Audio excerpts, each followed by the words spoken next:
Siap, standby.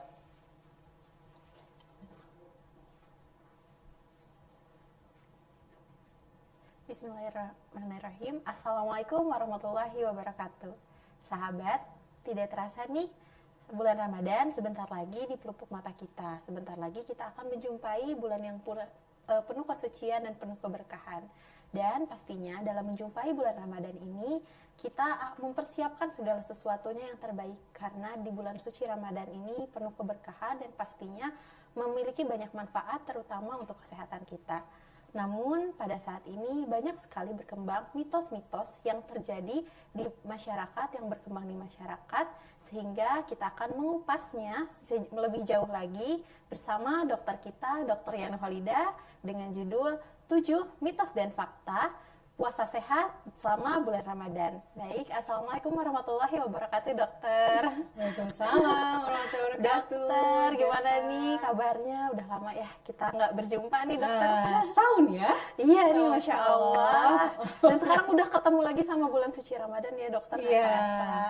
Tidak terasa kita udah mau mendekati bulan suci Ramadan. Berapa hari lagi ya? 23 hari lagi ya? Betul, menjelang ya? Masya Antara 22, Allah. 23 hari Dan lagi. pastinya bulan Ramadan ini kan bulan yang penuh keberkahan ya, dok. Ya, Insya dimana Allah, insya Allah. pahala, kebaikan-kebaikan semua ada di sana. Dan Insya kita Allah. harus mempersiapkannya sebaik mungkin ya, dok ya. Insya Allah, insya Allah. Masya Insya Allah. Allah. Dokter nih, tapi sayangnya di saat ini tuh banyak sekali mitos-mitos yang berkembang, dokter, yang terjadi di masyarakat, sehingga mungkin itu bisa menjadi gangguan ketika kita ingin mendapatkan manfaat puasa secara maksimal gitu, Betul, dokter. betul sekali.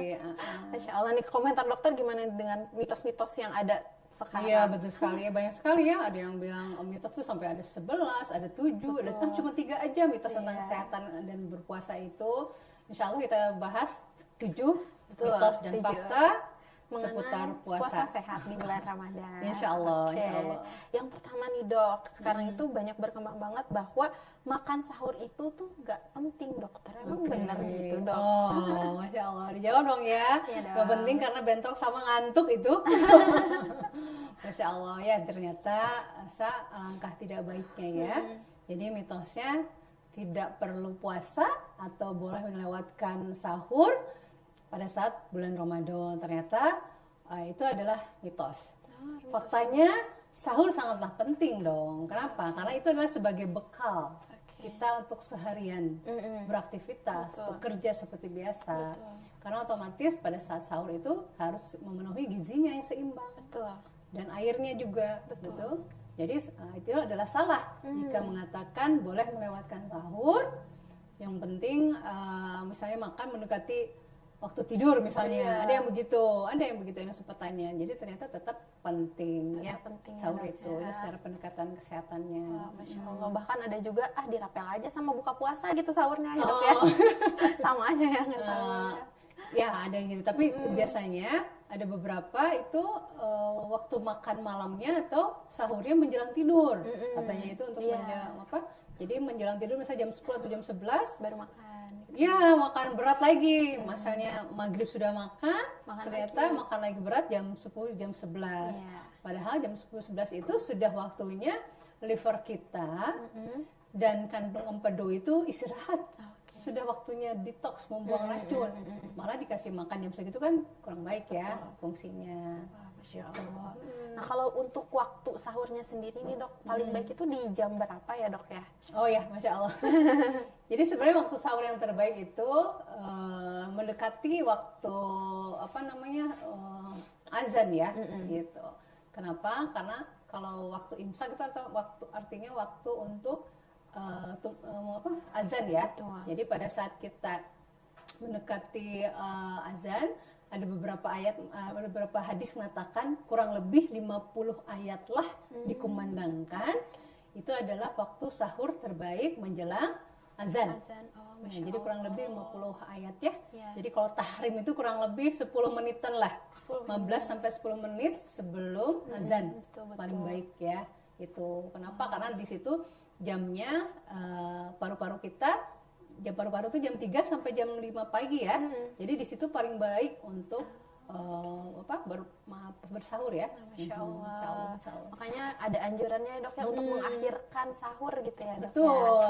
Bahkan di pendekatan Islam juga jadi mengatakan bahwa Rasulullah mengatakan bersabda bahwa makan sahurlah kalian. Oke. Karena di dalamnya itu terdapat keberkahan. Itu di hadis riwayat Bukhari. Bahkan menurut Rasulullah, sahurlah kalian walaupun hanya dengan seteguk air. Jadi kalau misalnya ngantuk banget nih ya gitu ya, sahur tetap, yaitu minimal satu teguk air. Ya, air mineral ya boleh, mau susu boleh ya.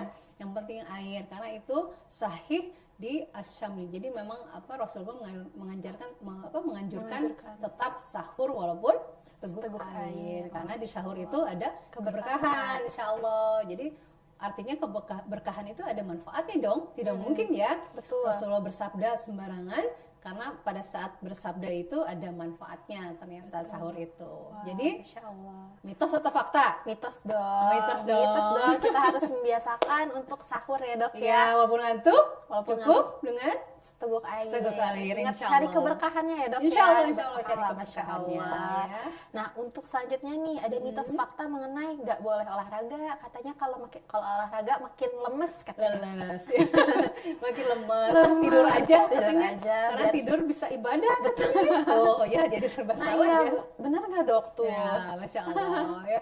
Jadi sebenarnya mungkin kalau mereka yang biasa dengan berolahraga di sebelum bulan Ramadan itu adalah tetap mudah dan biasa dilakukan. Jadi tetap olahraga atau gerak tubuh itu diperlukan oleh manusia 150 menit per minggu. Oke. Jadi bisa kita bagi misalnya selama Ramadan ini setiap hari cukup jalan kaki ya 20 menit setiap harinya, nggak kerasa kok kalau jalan kaki ya gitu. Jadi atau bersepeda boleh, renang juga kalau memang kuat ya. Kalau misalnya jangan terlalu lama, cukup 20 menit ya. Cuma kalau haus nggak usah ditelan ya. Jangan nanti batal ya dok Iya, ya. gitu. Jadi tetap olahraga itu perlu ya. Perlu ya, walaupun olahraga yang ringan gitu ya. Betul dok ya. sekali, karena otomatis pada saat kita bergerak, metabolisme pun penyerapan, kemudian nutrisi semakin menyebar, semakin diserap sempurna oleh organ-organ. Betul. Dibandingkan dengan diam, tidak bergerak, tidak ada gerak tubuh, apalagi tidur, ya ternyata itu akan menghambat metabolisme tubuh kita, ya. Ya seperti inilah kalau mobil kalau nggak dipanasin gitu ya, dia lama-lama akinya beku ya. Kemudian oli-olinya juga makin lama makin berkarat. Nah manusia apalagi diciptakan oleh Allah untuk selalu bergerak ya. Apalagi pada saat olahraga ringan itu ya kita akan mengeluarkan neurotransmitter happy, hormon happy hormon. Ya, kita pernah bahas ya, karena dengan saat kita olahraga, setelahnya kita akan keluar hormon endorfin. Yang hormon endorfin itu salah satu untuk menaikkan kekebalan tubuh. Wah, Masya Allah. Betul. Ya, kemudian meningkatkan juga stamina tubuh juga, insya Allah ya. Tuh, baru itu fakta kedokterannya ya. Betul, luar biasa nih dokter. Kalau misalnya untuk waktunya sendiri nih dok, waktu yang tepat nih kalau misalnya olahraga saat bulan puasa itu bagusnya di jam berapa ya dok? Oke ya, memang paling bagus ada beberapa literatur mengatakan paling bagus itu olahraga atau gerak tubuh itu paling tidak 1-2 jam setelah sahur. Jadi kita setelah sahur itu ya sholat subuh dulu ya, kemudian zikir pagi dulu, kemudian kita bisa tadarus dulu ya, tilawah dulu sebentar. Jadi kita bisa mulai kurang lebih jam 6-an ya kalau sekarang ya. Jadi waktu matahari udah mulai fajar atau isyraq, udah keluar matahari kita bisa jalan ya, bisa jam segitu. 1-2 jam setelah sahur atau kurang lebih 30 menit sebelum berbuka puasa. Ya, jadi menjelang buka. Kalau mau menjelang buka terserah, mau lari kencang juga boleh ya. Kemudian mau mau mengerjakan yang lebih gerakannya lebih cepat dibanding lari santai boleh, karena kita akan mengejar buka puasa nanti. Masya Allah. Berarti kalau misalnya olahraga setelah sahur gitu ya dok ya, 1 sampai 2 jam setelah sahur itu nggak bikin lemes ya dok ya sebenarnya? Wah, justru itu lagi penyerapan maksimal kan. Kita sahur anggap jam 4:30 karena kan sekarang subuh jam 4.26 ya. Betul. Jadi 4:30 anggap terus penyerapan 1 jam itu ditampung oleh lambung dulu kan. Iya. Nah, setelah 3 jam atau 4 jam setelah diserap oleh udah disimpan di lambung, dia turun pelan-pelan. Ya kan? Diterima dulu oleh pankreas, kemudian diterima dulu oleh jantung penyerapannya, baru diterima oleh usus kecil ya, penyerapannya turun ke bawah seperti itu. Nah, itu paling baik. Jadi kalau kita bergerak otomatis di lambung cepet turun, betul nggak? Ya, Benar. turun dari lambung, kan lambung itu seperti kantung ya, jadi dia menampung makanan yang masuk, bahkan minuman pula ditampung. Nah, pada saat dia bergerak dia turun otomatis. Sedangkan usus kita kan seperti itu ya, Iya, gerakannya makanya seperti gitu ya. jari ya, 12 jari terus ke bawah. Jadi pada saat kita bergerak dia lancar. Nah, otomatis usus besar ini dirangsang untuk membuka, dan akhirnya nanti kita ada proses pembuangan dengan BAB itu kan di jam 5 sampai jam 7 setelah kita jalan biasanya. Betul. Insya Allah. Masya Allah, berarti banyak sekali ya dok ya manfaatnya berolahraga saat berpuasa ya dok ya. Betul. Masya Allah. Kalau misalnya tadi kita sudah bahas di pendekatan secara kedokteran ya dok ya, untuk olahraga. Kalau secara Islaminya sendiri itu ada nggak sih dok? Masya Allah. Bagaimana nih dok? Masya Allah, barakallah. Jadi ternyata faktanya nih, olahraga itu pendekatan secara Islam mengatakan bahwa di hadis riwayat Bukhari mengatakan bahwa Rasulullah bersabda, jika salah seorang di antara kamu berpuasa, maka hendaklah pada pagi harinya ia dalam keadaan berharum-haruman dan berrapih rambutnya. Artinya dia sudah mandi, betul, sudah harum dan berpakaian dan rambut pun tertata rapi. Artinya di sini di beberapa tafsir mengatakan bergerak dan mandi setelahnya, gitu ya. Kemudian ada juga ternyata Allah pun berfirman, boleh nanti dilihat ya teman-teman dan sahabat Bincang Sehat Islami di Quran surat Al-Ahzab ayat 53, bahwa apabila kalian telah selesai makan, ya, maka bertebaranlah ya. Jadi setelah makan itu bukannya tidur, jadi setelah makan itu kita harus bertebaran, bergerak. Nah, ini yang terbaik. Wah, menurut anjuran dari Rasulullah, sabda Rasul dan firman Allah. Insya Allah. Masya Allah sekali ya dok ya ilmunya ini dok, bahwa olahraga saat berpuasa itu adalah sangat dianjurkan ya dok ya. Dan mitos kalau misalnya ada yang bilang jangan olahraga waktu bulan puasa, nanti lemes, nanti capek, udah nggak berlaku ya dok ya. Betul. Masya Allah. Jadi jawabannya mitos atau fakta? Mitos. Masya Allah. Nah selanjutnya nih dok, ada yang bilang kalau bumil, busui sama lansia itu nggak boleh puasa katanya dok, tidak dianjurkan. Itu gimana dok? Ya, bumil adalah Mitos atau fakta ya dok? mitos atau fakta nih? Apa kira-kiranya nih? Ya, ada beberapa sebenarnya. Kalau bumil, ibu hamil, ibu menyusui, itu disesuaikan dengan kondisi tubuh, ya. Jadi pada saat ibunya yakin bahwa dirinya dan si janin atau si bayi itu dalam keadaan sehat, justru paling baik untuk berpuasa, ya. Oh, paling baik ya? Ya, paling baik. Namun jika kondisinya tidak memungkinkan si ibu itu misalnya mencoba untuk berpuasa di hari pertama sudah pusing, kemudian mual, terus perut kembung karena belum terbiasa, lebih baik untuk membatalkan. Ya, jadi sesuai dengan kebutuhan sebenarnya, ya. Karena ingat di beberapa faktanya juga ternyata kalau bisa memastikan diri dia sehat, otomatis berpuasa. Betul. Kemudian untuk lansia pun sama. Jadi pastikan untuk lansia sahur dan berbuka puasa itu dengan gizi yang lengkap. Kemudian hidrasi yang cukup. Waktu makannya juga tidak boleh terlewati.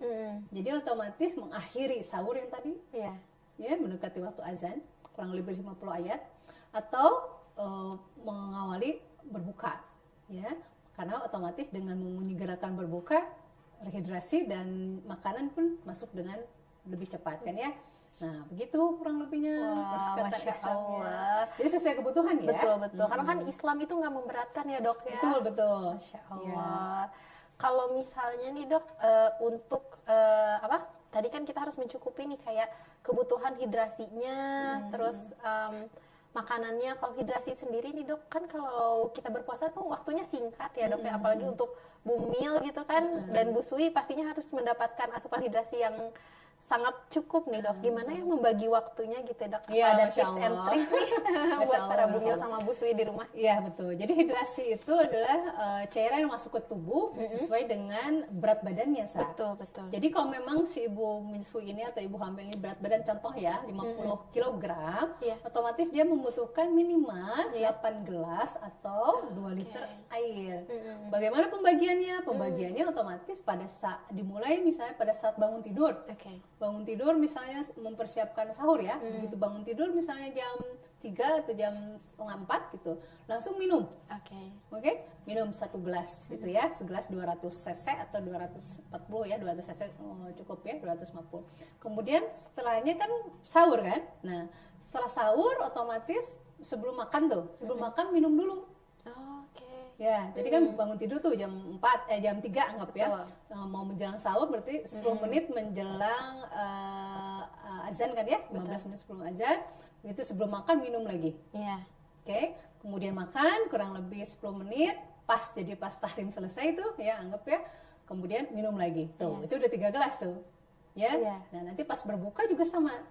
Berbuka setelah mengkonsumsi sesuai dengan anjuran Rasulullah, kita minum air. Betul. Kemudian sholat maghrib, setelah sholat maghrib makan lengkap, minum air lagi. Itu udah berapa kali tuh?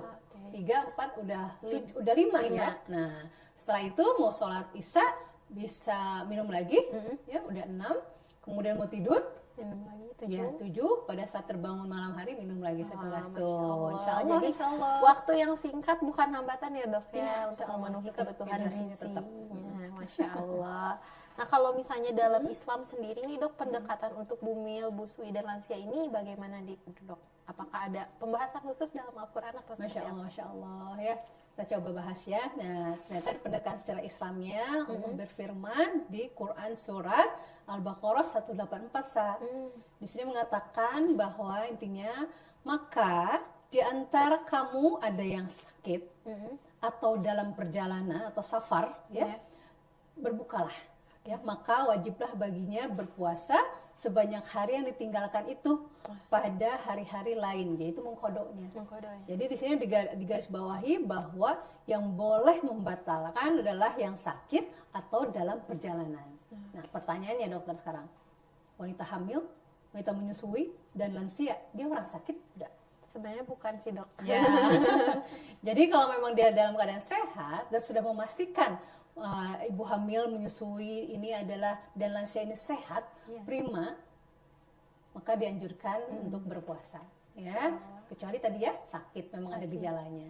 Ya. Atau memang anjuran dari dokternya akan membahayakan janinnya atau seperti apa Tuh, mungkin ya membahayakan dok ya? janinnya atau janinnya yang memang dalam berat badan di dalam janin di dalam perut ibu memang di bawah rata-rata, ya. Kemudian atau misalnya ibunya hiperemesis, muntah-muntah setiap lagi hamil muda, kemudian atau preeklamsi, jadi tekanan darah tinggi, ya, yang harus istirahat terus. Atau tadi yang berat badan janinnya kecil setelah USG, itu memang dianjurkan untuk tidak berpuasa. Gitu ya dok ya. Masya Allah sekali nih dok. Insya Allah. Jadi untuk bumil, busui, lansia tidak boleh berpuasa, itu mitos ya dok ya? Jawabannya adalah mitos. Oke Insya Allah, nih, insya selanjutnya nih dok, kalau tadi kita membahas tentang bumil, lansia yang tidak boleh berpuasa, kalau untuk penderita MAH nih dok, katanya penderita MAH juga kan kalau puasa itu kita nggak makan, nanti makin parah katanya MAH-nya. Itu gimana nih dok pembahasannya? Iya, Masya Allah ya pembahasannya. Jadi sebenarnya ada beberapa literatur juga nih ya saya dan penelitian ternyata untuk gangguan dispepsia ya, jadi itu gangguan saluran pencerna ini ternyata tidak relevan, ya tidak ada begitu signifikan. Jadi ternyata faktanya ya mereka ini adalah berpuasa untuk mereka sehat, karena pada saat berpuasa itu otomatis lambungnya istirahat. Betul. Lambung tuh mah ya, nama bahasa ininya bahasanya mah itu adalah lambung. Ya, kalau sakit mah ya itu sakit lambung gitu ya dok. Jadi mahnya atau lambungnya istirahat. Kemudian kedua, otomatis si pankreas pun istirahat karena Iya. tidak menerima gula dari karbohidrat yang berlebihan. Kemudian yang ketiga, usus kecilnya pun istirahat. Jadi ada pendekatan secara kedokteran bahwa di jam-jam ini di mana lambung itu istirahatnya jam 7 sampai jam 9. Iya. Kemudian pankreas itu jam 9 sampai jam 11 Iya. dan usus kecil itu adalah istirahat jam 1 sampai jam 3. Itu adalah jam biologisnya organ-organ tersebut. Jadi sebenarnya jam biologis itu jam ritmenya mereka untuk istirahat sebenarnya, untuk detoksifikasi, untuk istirahat ya. Jadi prosesnya akan lebih baik. Jadi otomatis insya Allah jauh lebih sehat karena lambung pada saat dia proses pembuangan tidak menerima makanan yang berbahaya atau makanan-makanan yang tidak sesuai dengan jadwalnya. Betul. Dan so bersyukur dengan berpuasa jadwal makannya lebih Teratur ya, Dok, ya. Masya dan jauh Allah. dari penyakit mah justru insya Allah. Masya Allah. Bahkan dengan berpuasa Allah sudah mengatur sedemikian rupa ya, Dok, ya, untuk Betul, waktu-waktu betul. makan yang disesuaikan dengan kondisi tubuh kita gitu ya, Dok. Betul sekali. Masya Allah sekali nih, Dok. Masya Allah. Nah, kalau misalnya nih yang sebenarnya nih, Dok, katanya ada yang bisa memperparah nih kalau misalnya kita nih punya penyakit lambung tapi ada suatu gaya hidup yang tidak tepat ketika dibawa puasa, itu yang seperti apa ya, Dok? Ya, ini juga salah satunya ya. Jadi ada yang bilang juga bisa menyebabkan penyakit mah, malah yang penyakit mah menjadi lebih parah ya. Nah, itu tuh yang kayak gimana, sebenarnya itu Dok? gaya hidup yang satu, makan terlalu cepat. Oke. Kedua, makannya molekul makanan yang besar-besar. Ya, otomatis kalau makanan besar, si lambung, pankreas pun bekerjanya juga harus ekstra harus gitu besar ya. Nah, makanya ada beberapa pendekatan secara Islam, bahkan Rasulullah bersabda bahwa paling baik dan utama itu di pendekatan secara Islam, paling baik dan utama itu makanan berupa sarid. Ya. Sarid. Sarid itu apa ya, Dok? Ya, sarid itu makanan utamanya Rasulullah ternyata. Masya Allah. Apa itu? Sarid itu adalah sebuah roti yang remuk, ya, yang direndam dalam kuah. Ya, kuahnya itu zaman Rasulullah bisa cukanya bukan cuka kayak kita sintetis ya. Iya. Cukanya betul-betul dari cuka buah-buahan Oke. yang difermentasikan yang juga atau digabung dengan roti remuk itu atau roti bubuk itu dengan susu. Jadi intinya roti yang bubuk dicampur dengan sebuah kuah gitu ya, seperti itu. Wah. Jadi itu contohnya apa makanan sekarang? Puding gitu, puding roti gitu Puding masuk nggak? roti, Oke. boleh, atau cream soup ya, Cream dengan soup, roti ya, yang ya. dicelupkan itu ya, itu lebih lembut. Ya, jadi insya Allah kalau memang mereka sudah memiliki penyakit mah sebelumnya, jadi pada saat sahur puasa berbukanya dengan appetizer-nya betul-betul yang Lembut, gitu ya, lembut, Dok. makanan lembut, bahkan makanan utamanya bukan appetizer, maaf, makanan Makanan utamanya. utama. Jadi main course-nya itu Main makanan course-nya. utamanya adalah makanan tadi sarit ya, yaitu makanan yang lembut. Insya Allah dengan makan yang tipenya seperti sarit ini mempunyai faedah yang besar kata Rasulullah. Masya Ya, Allah. itu ada di hadis riwayat Bukhari. Apa sih faedah yang besar dengan makanan-makanan sarit tadi atau roti bubuk dicampur dengan air atau dicampur dengan kuah? Yaitu manfaatnya satu, yaitu dia cepat diserap oleh tubuh. Kenapa? Karena lembut, otomatis kan di lambungnya diserapnya cepet ya. Betul. Tanpa harus ditampung lama, tanpa harus dihancurkan dulu Betul. oleh lambung, dia langsung diserap cepat. Kedua, dia mudah pengolahannya. Iya. Jadi kalau mah nggak bisa nunggu lama, masak dulu, ini enggak. Jadi kalau itu langsung karena Betul. rotinya sudah jadi kan, Betul. mudah pengolahannya dan mendapatkan juga. Yang terakhir adalah ringan dalam pencernaan. Dari lambung udah ditampung, dia ke sistem pencernaannya pelan-pelan dan ringan. Insya Allah, insya Allah. Masya Allah, luar biasa ya, Dok ya. Insya Allah, Insya Allah sunah-sunah dari Rasulullah itu pastinya bermanfaat buat kita dan buat tubuh kita amin, pastinya. amin, Ya, Masya amin, ya Allah. Jadi intinya untuk puasa bagi penderita mah itu sangat dianjurkan ya, Dok ya. Ya. Jadi jawabannya adalah mitos. Nah, ada berapa tuh?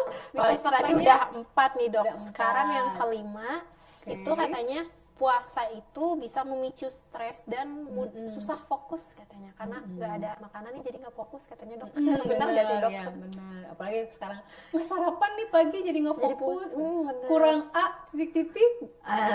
Jadi iklan ya. Iya nih dok. Benar nggak sih Sa? Sebenarnya coba. Nah itu saya mau tanyain dok, itu gimana ya Masya dok? Allah. Itu ada fakta ya. Oh mitosnya katanya kalau kurang makan pagi-pagi, kurang gula, katanya kurang minum, jadi kita nggak fokus, Betul. malah jadinya stres katanya. Betul. Seperti itu. Jadi ternyata faktanya pada saat puasa justru dia akan menjaga hormon stresor. Hormon stres itu akan dijaga. Hormon stres itu adalah kortisol, di mana kortisol ini terjaga tidak sampai tinggi justru. Iya.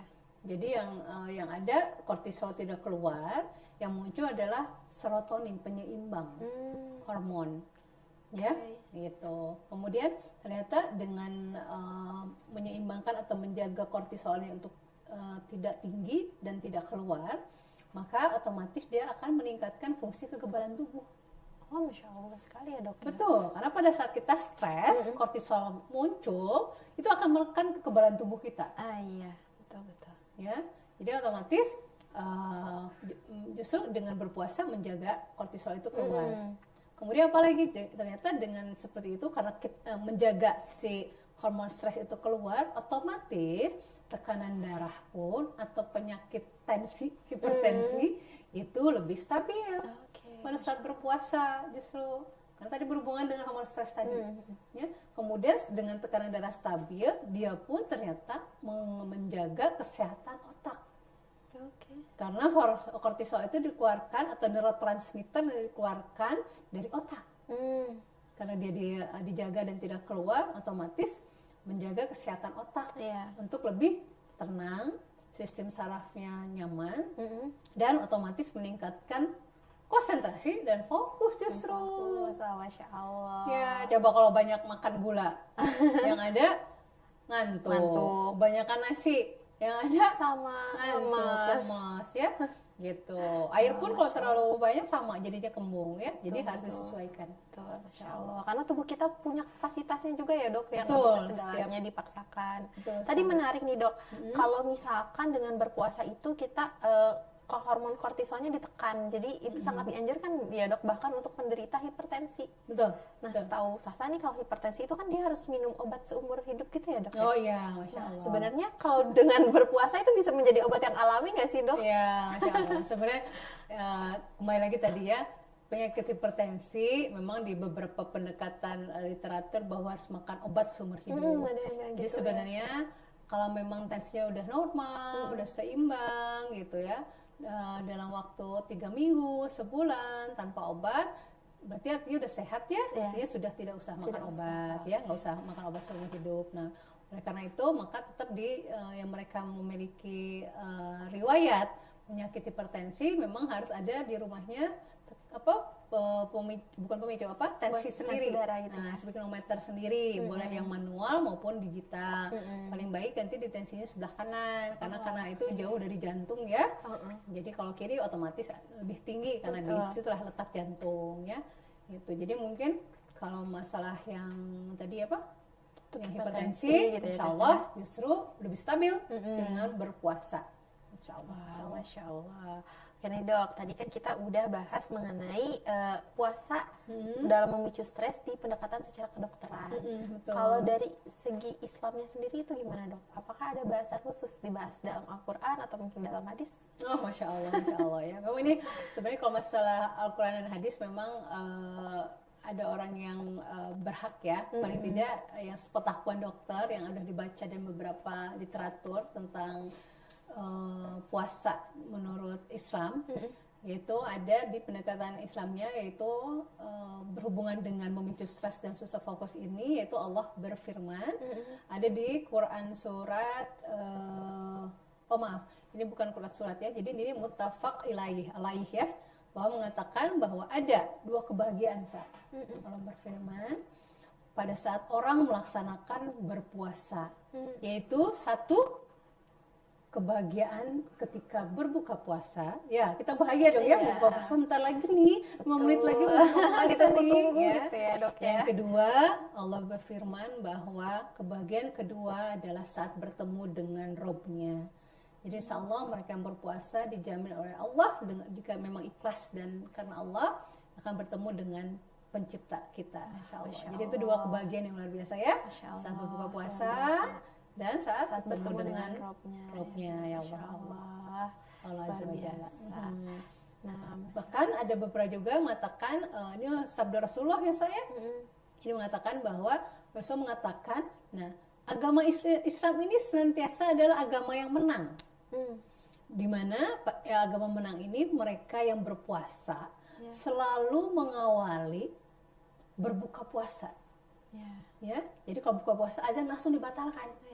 Mengapa? Karena dengan seperti itulah mereka orang Islam itu adalah orang yang menang dibandingkan dengan Yahudi dan Nasrani. Karena kalau Yahudi Nasrani dia mengakhirkan waktu buka puasa. Sedangkan kita harus diawali, menyegerakan berbuka puasa.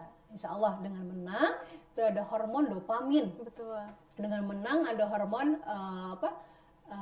hebat ya gitu. Jadi otomatis dia akan bahagia dan otomatis menerima tubuhnya dengan keadaan tenang dan sehat tentunya. Wah, Masya Allah. Insya Allah. Dengan dengan kemenangan itu ya dok, Ya. kita mendapatkan kebahagiaan. Betul, karena dengan Wah, berpuasa, Masya Allah. menyegerakan berbuka puasa itu kita adalah orang-orang yang menang. Betul. Kata Rasulullah, insya Allah di Masya hadis Allah. riwayat Hasan Abi Dawud. Wah, Insya Allah. Masya Allah. Jadi jawabannya untuk puasa memicu stres dan susah fokus itu gimana nih dok? Mitos. Nah selanjutnya nih dok, kita akan membahas tentang mitos kalau buka puasa itu harus sama yang manis nih. Nah, ayo. gimana, Itu di mana? Dok? Itu dari zaman dokter kecil kayaknya. Ayo berbuka dengan yang manis. Bahkan di meja makan itu kayaknya semua itu Betul. manis. Bahkan itu jadi iming-iming buat anak-anak loh dok. Betul. Anak-anak ayo nanti dapat ini yang manis-manis. Itu sebenarnya ya. gimana dok? Ya, jadi gimana dong? Jadi sebenarnya itu tidak masuk akal ya. Jadi pada saat kita membuka dengan yang manis itu sangat-sangat berdampak buruk bagi tubuh kita. Kenapa? Karena faktanya dengan si manis itu yang mengandung glukosa, Iya. gula putih, gula pasir, sirup maupun susu yang embel-embelnya adalah kental manis yang embel-embelnya adalah Ada susu, dia adalah semua mengandung kadar gula yang Tinggi, tinggi, ya, dok, ya. glukosa yang tinggi ya, kadar glukosa yang tinggi. Dimana pada saat kita berbuka puasa langsung dengan yang manis tadi yang disebutkan tadi, otomatis dengan cepat kadar gula dalam darah cepat meningkat, Iya. organ pankreas kelelahan, betul? Dengan tiba-tiba kayak kalau misalnya suatu mall nih, ada satpam satu nih kosong ya, tiba-tiba dari pintu ini keluar gula, dari pintu sini keluar gula, dari sana keluar kental manis, dari sini keluar lagi sirup, otomatis satpam yang menjaga tubuh itu ya kewalahan kan? Kewalahan dong Kebayang ya? pastinya. Gitu. Nah sekarang pankreas pun begitu, jika tiba-tiba yang masuk makanan manis, otomatis dia kerjanya keras. Oke. Otomatis insulin pun meningkat dengan tajam. Iya. Akhirnya bisa ada intoleransi insulin. Jadi akhirnya muncullah penyakit selama 30 hari ini kalau makan yang manis terus adalah penyakit diabetes mellitus pasca Ramadan nantinya ya, pas dicek ya. Jadi betul-betul kita harus tahu bahwa makanan yang manis ini atau si manis ini adalah berdampak buruk. Ya, gitu. Masya Allah nih dok. Nah, sebenarnya nih dok, kalau misalnya tadi kan dibahas ternyata makanan manis itu tuh berdampak buruk nih dok terhadap kesehatan. Nah, kalau agama Islam sendiri ini sebenarnya menganjurkannya itu saat berbuka itu harus seperti apa nih dok? Kalau misalnya kita tidak dianjurkan sama makanan yang manis. Oh iya, Masya Allah ya. Jadi Masya Allah di pendekatan Islam ini ada menurut riwayat Anas bin Malik radhiyallahu anhu. Dia itu Anas Malik ini adalah asisten rumah tangganya Rasulullah. Iya. Ya, beliau itu yang mengatur cara Rasulullah makan, buka puasa, pokoknya semua berhubungan dengan makanan dan dapur lah ya, seperti itu. Gitu ya, Masya Jadi Allah. otomatis Anas ini mengetahui apa yang dilakukan Rasulullah pada saat buka puasa. Jadi di sini menyatakan bahwa Rasulullah SAW menurut riwayat Anas bin Malik ini biasa berbuka puasa ya saya dengan kurma basah yang matang di pohon. Oke. Ya, ya. Ya, itulah yang disebut dengan rutob. Oh, rutob. Ya, Jadi dia rutob. matangnya itu di pohon ya, Dok ya? Iya. Bukan yang belum matang terus kita matangkan gitu ya, Dok? Enggak ada. Jadi memang sudah matang ya. Jadi kalau memang ada di Indonesia, dia sudah frozen biasanya, Iya, dia iya. sudah matang dari sananya. Jika tidak ada rutob atau kurma basah yang matang di pohon tadi, beliau Rasulullah SAW berbuka dengan kurma kering, Kurma kering. ya, yang disebut dengan tamar. Tamar. Ya, Oke. tamar itu, jadi itu adalah kurma kering. Mm-mm. Ya, itu banyak di pasar. Mm-mm. Ya, kita cari di pasar pasti ada yang berkilo-kilo, Iya, iya. kurma ajwa, mejol, Oke. kasturi, Iya. maaf. Apa namanya? Apa ya? Namanya bukan kasturi, kasturi mah minyak ya. Apa namanya? Kiwari apa ya? Ada itu berarti ya. Jadi bisa ajwa, bisa mejol, kemudian ada kurma yang lainnya juga. Itu adalah berupa tamar. Jadi yang di kilo yang bentuknya lebih gelap, hitam dan bentuknya lebih bulat, ya. Sedangkan rutob tadi bentuknya lonjong, Oke. warnanya kuning ke oranye, ya, kuning ke orange ya, seperti itu. Beda, jadi betul-betul seger. Namun jika tidak ada rutob dan tamar, Rasulullah itu berbuka dengan air seteguk atau beberapa teguk air tuh, masya Allah, ya. Allah. Itu ada di hadis riwayat Hasan Abi Dawud.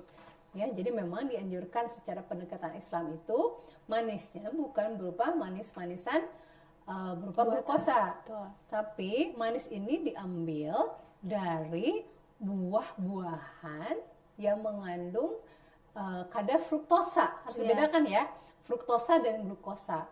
Kalau glukosa itu gula murni, sedangkan fruktosa biasanya diambil kadarnya dari buah-buahan yang manis tuh. Beda saya. Iya dong, Insya pastinya Allah. beda. Jadi otomatis kita mengkonsumsi rutob, tamar, kadar gula tidak menanjak dengan cepat atau naik gula darah dengan cepat maupun insulinnya naik dengan cepat, namun tetap seimbang karena kita mengunyah pelan-pelan dari tadi rutob dan atau tamar tadi Insya ya, Allah. Masya Allah. Dan tidak ada efek penyakit diabetes mellitus tadi ya, Dok. Betul. Ya, dan insya Allah Karena setelahnya kita minum air mineral ya. Masya Allah. Jadi untuk makanan manis itu mitos ya, Dok Ya, ya. berbuka dengan si manis itu adalah Mitos.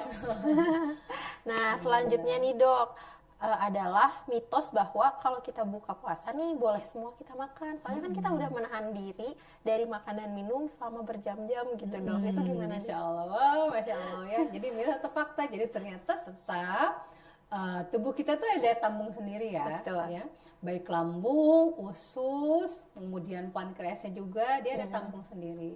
Jadi alangkah tidak baiknya kalau semua makanan mau coba. Nah, artinya manusia yang hebat itu bukan manusia yang bisa melawan bala tentara atau musuh yang di depan. Iya. Tapi orang hebat itu adalah orang yang bisa melawan hawa nafsu yang ada di Dalam dirinya, diri, ya. termasuk hawa nafsu terhadap Makanan, ya, Dok, ya. Jadi semua Masya dibeli ya. Allah. Akhirnya mubazir. Betul. Karena Allah tidak mensukai orang yang mubazir ya. Iya, betul. Segala dibeli, penuh meja makannya. Iya. Tapi belum tentu kemakan semua. Betul, kadang-kadang kalau pas udah azan ngelihat makanannya udah langsung kenyang gitu ya, Ya, Dok ya. saking banyaknya ya. Masya Allah. Masya Allah. Dan bahkan dengan dengan berpuasa itu kita malah bisa menjadikan ini suatu momentum ya, Dok ya, untuk mengajarkan kita kedisiplinan mungkin Betul ya, Dok ya. sekali, Disiplin disiplinan. makan gitu ya, Dok ya, Betul. sesuai dengan kebutuhan tubuhnya kita. Ya, Masya betul. Allah. Masya Allah nih, Dok. Jadi kalau misalnya untuk berbuka puasa sendiri, anjuran berbuka puasanya itu seperti apa porsinya? Apakah Rasulullah pernah mencontohkan juga nih, Dok? Ya, Masya untuk Allah. selanjutnya tadi kan kita sudah berbuka dengan yang manis, lalu untuk makanan utamanya dan penutupnya itu seperti baiknya itu di jam berapa dan porsinya seperti apa sih, Dok, Iya, sebenarnya? Masya Allah, Masya Allah. Jadi sebenarnya tetap apapun itu tidaklah berlebih-lebihan. Karena nanti kalau berlebihan dampaknya belum juga sholat isya sudah ngantuk. Iya. Belum sholat tarawih sudah ngantuk. Betul. Akhirnya bukannya pergi ke masjid untuk sholat isya dan tarawih, yang ada tidur ya, karena ngantuk berat perutnya saking penuhnya. Itu kata orang Sunda mah kamerkaan ya. Betul. Saking penuhnya itu perutnya. Jadi ada hadis riwayat Muslim, hadis riwayat Tirmizi mengatakan bahwa Rasulullah bersabda, tidaklah seseorang itu memenuhi wadah atau bejana yang lebih baik atau lebih buruk daripada perutnya. Bayangkan. Ya, mengapa? Karena cukuplah bagi anak Adam itu sepertiga adalah makanan, sepertiga adalah air, dan sepertiganya adalah udara. Artinya cukuplah demikian bejana atau wadah perut manusia itu. Itu di hadis riwayat Tirmizi dan Ibnu Majah. Dan ternyata Allah pun berfirman, ada di surat Al-A'raf ayat 31 mengatakan bahwa Allah berfirman, makan minumlah tetapi tidak berlebihan. Sungguh Allah tidak menyukai orang yang berlebih-lebihan. Jadi di situ ada, bisa dicek nanti ya sahabat-sahabat bincang sehat Islam ini, ada di Quran surat Al-A'raf ayat 31. Jadi Allah tidak menyukai orang yang berlebih-lebihan, dan Rasulullah pun bersabda bahwa cukuplah sepertiga makanan, sepertiga air, dan sepertiga udara. Wallahu a'lam bishawab. Masya Allah sekali nih Dok ya. Jadi ternyata dengan berpuasa bukan berarti kita harus makan semua yang ada ya Dok ya. Tapi kita tetap harus disesuaikan dengan kebutuhan tubuhnya kita. Yaitu adalah dengan sesuai anjuran Allah dan Rasulnya ya Dok ya. Jadi 1/3 untuk makanan, 1/3 untuk minuman, 1/3 untuk udara. Jangan sampai berlebih-lebihan, karena berlebih-lebihan itu tidak disukai oleh Allah Subhanahu wa Ta'ala. Betul sekali. Insya Allah luar biasa sekali nih Dok ilmunya hari ini. Udah kita kupas tuntas nih semuanya mengenai 7 mitos dan fakta puasa sehat di bulan Ramadan, dan insya Allah mudah-mudahan ini menjadi bekal ya Dok ya, buat nanti kita menghadapi bulan puasa, menjalani puasa dengan penuh keberkahan. Masya Allah. Ada satu lagi boleh? Boleh nih Dok, apa nih? Tadi ada yang coba bertanya tentang bisa nggak puasa jadi menurunkan berat badan? Oh katanya iya tadi ada yang bertanya coba ya Dok ya. Gimana tuh jawabannya kira-kira? Menurut Sasa ada yang sudah pengalaman yang tadi kita sudah bahas dari 7 mitos itu bagaimana? Harusnya sih kalau tadi kita bahas harusnya ya menurunkan ya Dok ya. Tapi ini pengalaman pribadi ya Dok ya. Bertahun-tahun saya berpuasa, ini akhir-akhir ini kayaknya nggak turun nih Dok. Itu kenapa Dok ya? Masya Allah ya, qadarullah ya. Jadi ternyata nggak turun ya? Iya nggak turun nih Dok, ini kenapa ya? Iya Masya Allah. Jadi benar kalau misal dengan teknik yang baik, dengan puasa yang cukup, kemudian kalori yang masuk tidak berlebihan dengan kalori yang dikeluarkan, insya Allah bisa turun berat badan ya. Jadi kalau mitosnya betul nggak bisa turun berat badan, sebenarnya tergantung ya. Tergantung dengan kebutuhan. Intinya apa yang masuk harus lebih sedikit dibanding yang dikeluarkan. Insya Allah badan lebih sehat dan mendapatkan berat badan yang normal. Masya Allah, karena kita harus ingat ya Dok ya, prinsipnya adalah puasa itu untuk sehat ya Dok ya, bukan untuk kurus, untuk menang juga, lain-lain, untuk kita menang. Insya Allah kan nanti saat kita berpuasa kita bertemu dengan Idul Fitri ya Dok ya, di mana hari itu hari kemenangan. Ya, Masya Allah. Luar biasa nih Dok ilmunya hari ini Dok. Insya Allah, amin. Masya Allah, mungkin dari dokter ada yang mau diinfokan nih buat teman-teman semua ya, closing stage aja kali ya. Oke, yuk. Bismillah, berpuasalah untuk menang, sehat afiat, jauh dari penyakit dengan cara 1, mengakhiri waktu sahur, 2, menyegerakan berbuka puasa dengan tepat, benar sesuai dengan tuntunan kesehatan, dan cara sehat berpuasa ala Rasul. Insya Allah, barakallah. Masya Allah, terima kasih ya Bu Dokter ya. Insya Allah nanti kita akan menyambut bulan suci Ramadan dengan penuh keberkahan, dan insya Allah ilmu yang kita dapatkan hari ini semoga kita bisa lakukan dan manfaatkan saat nanti kita menjalani ibadah puasa. Amin, amin, amin. Ya Allah. Terima kasih ya Bu Dokter atas waktu dan ilmunya. Insya Allah nanti kita ketemu lagi ya Dokter ya di minggu ketiga bulan bulan Februari ya. Masya Allah. Jadi semoga nanti pas Ramadan kita ini dulu istirahat dulu biar kita fokus untuk ibadah. Nanti kita ketemu lagi di Syawal setelah minggu ketiga di bulan Februari ini. Masya Allah, di Syawal di hari kemenangannya ya dok ya? Ya, insyaallah hari Masya kemenangannya. Allah. Insyaallah. Baik, terima kasih ya dok ya atas segala ilmunya. Terima kasih. Insya Allah nanti akan bertemu lagi di Bincang Sehat Islami selanjutnya. Wassalamualaikum Warahmatullahi wabarakatuh.